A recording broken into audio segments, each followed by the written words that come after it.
Den här historien handlar om Olof och om hans son Karl. De levde för ungefär 300 år sedan. De och alla deras ättlingar har förärats en alldeles egen vapensköld, eller rättare sagt två. Den första fick vi 1702, den andra drygt 60 år senare. Så här gick det till. Karl XII var vår store krigarkung. Hans armé hade stora framgångar i Europa. Sverige var större då än vad det är nu. Erövringarna berodde inte bara på skickligt krigande utan också på förmågan att skapa politiska allianser. Latin var det språk man förde internationella förhandlingar på. Kungen anlitade Olof Hermelin som var professor i latin och kunglig historiograf. Han for runt i Europa och förhandlade med diplomater, kungar och kejsare.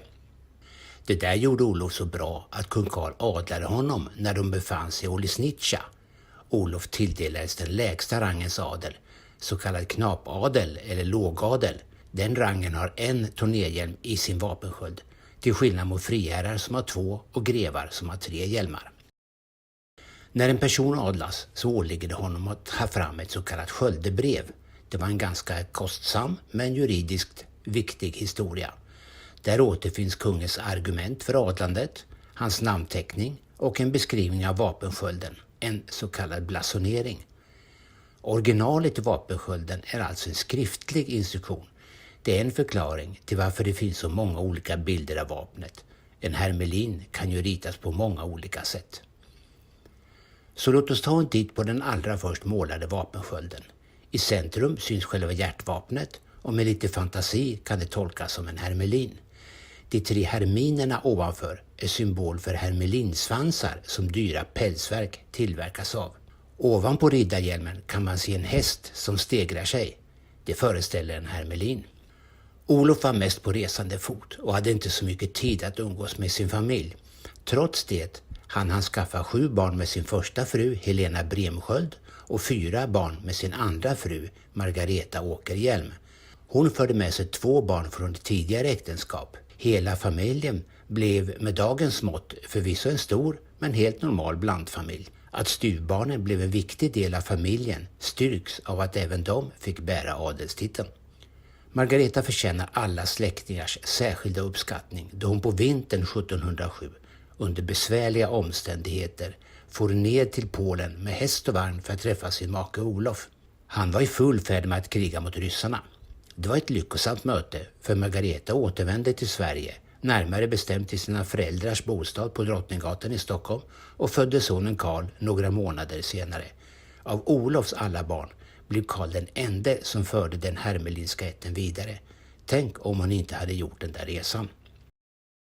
Olof försvann vid slaget i Poltava år 1709 och det går många historier om vad som egentligen hände honom, men det tar vi en annan gång.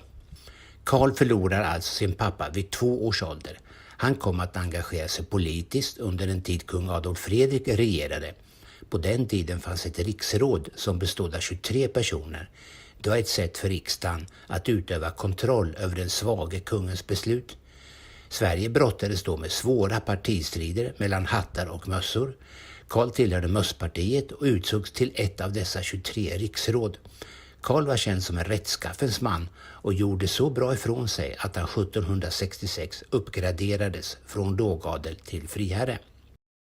På den tiden hade det gått inflation i adlandet och riddarhuset vägrade att introducera nyadlade ätter till dess att antalet hade gått ner till 800.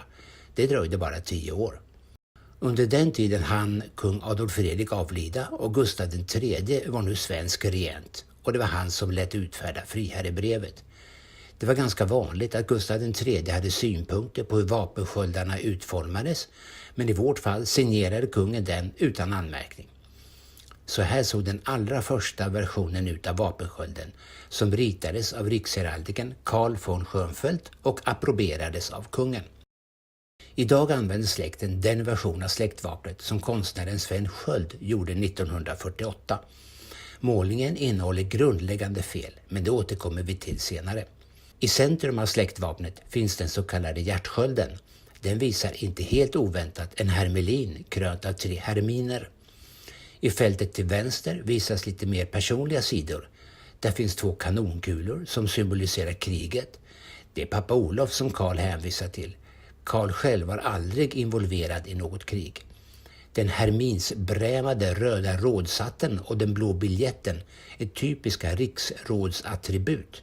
Biljetten associerar till ett papper, en symbol för administration och ledning. Karls mamma Margareta var född Åkerhielm och här ser vi den åkerhielmska vapenskölden. Den har 3 gyllene sädessax i sitt hjärtvapen och dessa har Karl valt att använda i sin vapensköld. Med hänsyn till Margaretas resa med häst och vagn till Polen har de 3 sädessaxen en given plats i vapenskölden. Karls hustru Hedvig Ulrika var född Bentzelstierna. Här ser vi den ättens hjärtvapen, 3 sexuddiga stjärnor. Ett av deras barn hette Samuel Gustav. Vi tror att den lysande bergsfacklan och den gröna lagerkvisten syftar på sonens strålande karriär just inom bergsbruk. Ovanpå vapenskölden står en friherrekrona och 2 tornerhjälmar med hjälmtecken, också de krönta med varsin krona. Som sköldhållare finns en bakåtseende flaxande örn och en likaledes bakåtseende ren, bägge i naturlig färg och stående på en ornerad piedestal i guldfärg. På ena tornerhjälmen står en trana mellan 2 strutsfjädrar och håller ett knippe ax och gräs i ena klon.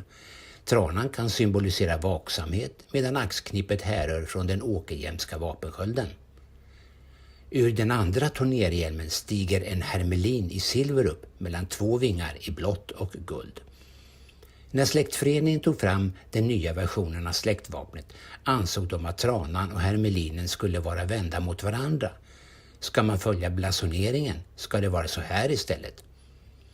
Nu när vi granskat denna vapensköld kan vi roa oss med att titta på alla varianter som har tagits fram genom åren. Här syns vapen som hämtats från sköldebreven, det som hänger i riddarhuset, olika versioner av adelskalendern och olika vapenböcker. Inte en enda hermelin är vänd mot tranan, så det är nog bäst att skruva hermelinen rätt. Det tror jag Olof och Karl skulle uppskatta.